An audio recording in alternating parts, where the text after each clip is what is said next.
Magandang hapon mga Fanny. Kain tayo. Yung pananghalian ko, nagiging hapunan o merienda na.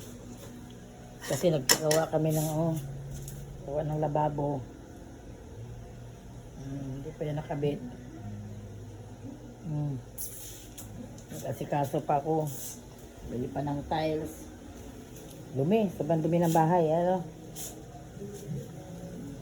Kayong lamisan, dumi Kaya yung kain ko nagiging, yung pananghalian ko nagiging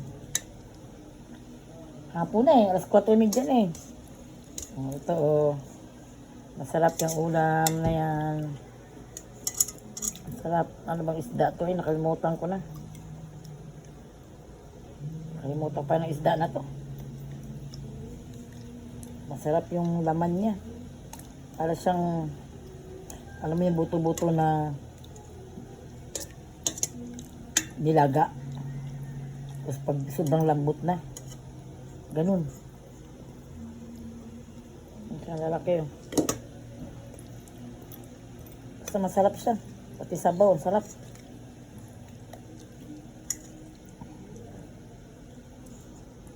Thank you for watching.